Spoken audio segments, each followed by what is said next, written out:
Hi, everybody. I'm Annie Lareau. I'm the Artistic Director at Seattle Public Theater. And today joining me is Valerie Curtis Newton, Seattle legend and important person about town, who is the Artistic Director of Hansberry Project and is a director all over the place, all of nationally. And I'm really excited to have her here today to talk with us about our upcoming Hue Festival and a little bit about Hansberry Project.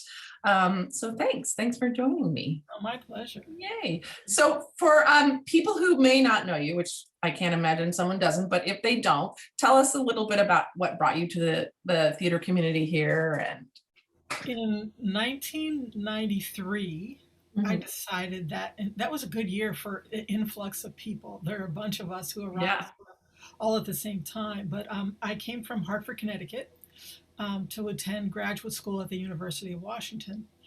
And I thought I would just come out here, get my degree, and go back. But then I met this girl and I fell in love and I decided to stay here and now I'm still here. So, but yeah, so that's my story. I basically came here to get a degree and got a life instead. nice. I love it. And while you were here, you started the Hansberry Project. Tell us a little bit about that. Yeah, the Hansberry Project was born out of my need to make work and my desire to be at home while I did that. And I wasn't getting hired very much in town. So I had a conversation with Kurt Beatty, who was then the artistic director at ACT. And he said that he was lamenting the demise of the group theater and that while he couldn't revive it, he was interested in having someone curate some stories at ACT. And he was interested particularly in the African American community. And he asked me if I would do that, if I would curate the plays. And I said no, that I didn't want to just be in charge of trying to get bodies and seats, but that I wanted a real partnership. And so Vivian Phillips and I decided that we would enter into a partnership with ACT, and we for 5 years we did productions in their season. My goal was to do our work at the level of a Lort theater, and so we did that at ACT. And unfortunately, ACT had financial difficulties and decided they couldn't afford to keep us. So then we sort of launched ourselves more into the community. And you were a big part of that because you hired me to direct the Mountaintop at Arts West. Yeah. And so the Hansberry Project at ACT became sort of the Hansberry Project at whatever theater would co-produce with us. Mm-hmm. So for that one, we were Hansberry Project at Arts West. We've been Hansberry Project at Seattle Public, Yeah. Hansberry Project at Soundstage, Hansberry Project at Intimate. So we've sort of made these little partnerships everywhere. And the goal is really just to support Black artists. And sometimes that means co-producing, and sometimes it means underwriting line items and budgets. It allowed us to help folks who were equity do work with companies that didn't normally have equity actors. We would pay that pension and benefits, and then the theater only had to budget the actual salary. We got people their equity cards, their SDC cards. We did all of that work to sort of raise the level, and we're still going. So we're still doing things, and we're excited about this year. We've got a couple of nice collaborations coming. Awesome. And one of them is with us. Yeah. So we have come together with you, the Hansberry Project, and with Brown Soul Productions to do the Hue Festival. So this happens starting on June 8th through the 19th. And it's 4 plays written by local Black women in town, and really an opportunity for audiences to hear local work and hear local stories and Black-led stories. And tell us what, I want to know what you're excited about Hue Festival. I know what I'm excited about, but. Well, I'm a huge fan of Alma Davenport. I think she's a great gift to our community and a wonderful teacher, playwright, and dramaturg. And so when she had this idea, I was like, that's awesome. How can Hansberry support it? And she asked me to direct one of the pieces. And then, as a dramaturg, I had asked her for some feedback on this play I've written called The Rent Party. And so she spent some time with me on it. And when we finished, she said, you know what, Valerie, this should be in the Hue Festival. And I've been used to producing my own readings for it. So to be produced by another organization feels really good. And to have the support of someone like Alma, who's smart about plays, Mhm. feel like there was something in it worth sharing, was also very exciting to me. I think every opportunity that we have to highlight the stories of people of color, in this case, Black women, I think it's a great thing for our community as a whole. It reminds us that there are still lots of stories to be told, Absolutely. and I think that sometimes we can get sort of jaded and feel like we've heard it all already, Hmm. um, and we haven't.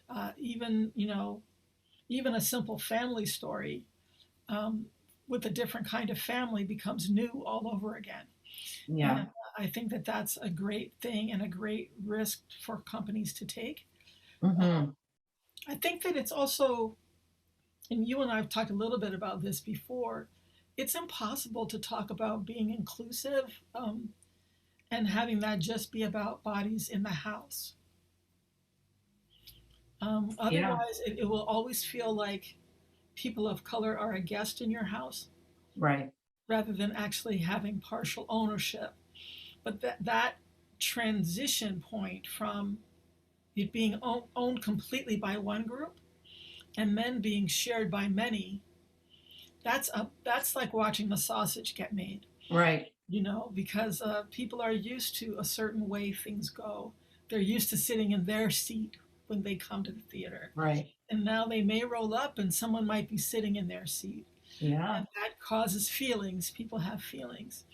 So we're in a point right now as a society, as a city, and as an art form where we're trying to get used to sitting in different seats. Yeah. It's so important. Yeah, and so it's uncomfortable in many ways, but it's also the right thing and will ultimately be good for us. Absolutely. Um, but broccoli's good for us, and not everybody eats broccoli. So that's the other part that's hard is that we know that there are some people who are not fully prepared to go on a more inclusive journey, Hmm. and this is going to be hardest for them. Right.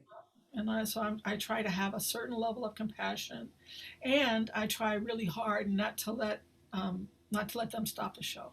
Absolutely. So if they're Yeah. apt not to participate, that's their decision. Yeah, their decision.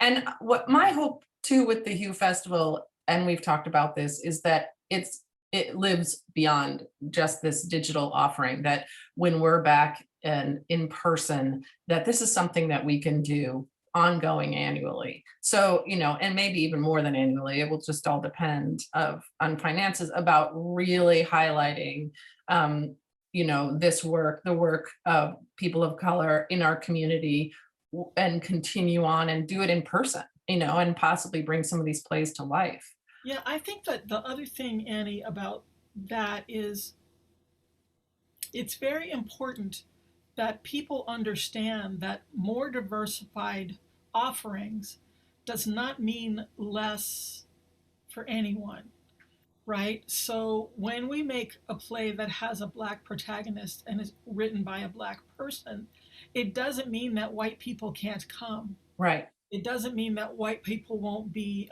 entertained or educated or enlightened. And in fact, when the Hansberry Project first got started, our mission was to present the work of Black theater artists to as broad and diverse an audience as possible. Because at that point in time, the census had just told us that, we were the fifth whitest city in the country. So it would be really a death knell to make work for only one community. Yeah. And so when we're doing this work, I hope that a white audience will recognize that all of this work is for them too.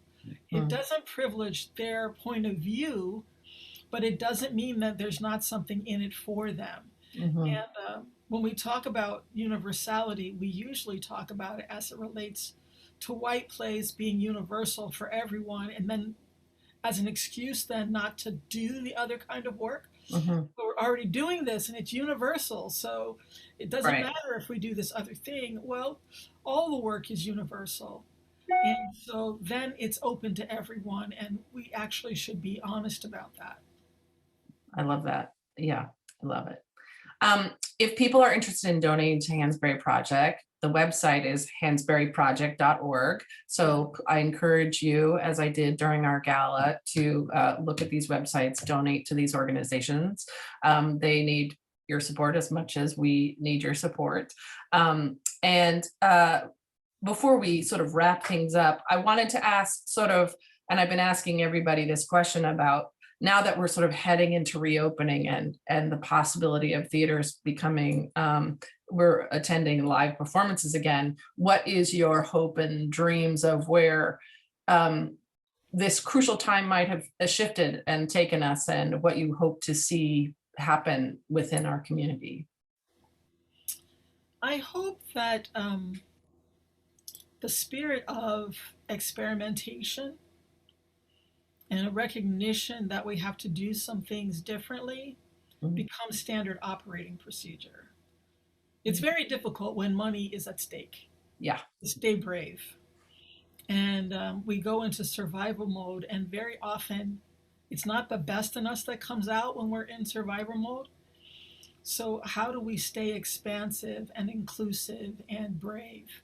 You know, Mm. courage is a big thing for me. And I worry that we are not consistently asking the most of ourselves, and that we lapse into a certain kind of desire for comfort. And we're not in a comfortable time right now. No. John Lewis is quoted as talking about getting into good trouble. Hmm. And I've been this past year spending a lot of time reminding people that you can't be safe and get into good trouble. Mm. You got to be brave to get Yeah. into good trouble. Yeah. So I'm Yeah. just hoping that we'll enter the new landscape Hmm. brave and honest and caring, Mm. and stay that way even when it gets hard, because it's going to be hard. Yeah. You know, we're in a Yeah. messy time, and it's going to be hard. Yeah. Stay brave. I love that. I love that. Well, thank you, Valerie, for joining us today. And everyone come, the Hue Festival, it's on our website at seattlepublictheater.org. You can donate, you can buy or, donate and get a festival pass. You can see all four, or you can see one at a time. They run from the 8th to the 19th. So please come join us. And yay, it was good talking to you. Annie, thank you. Okay, take care.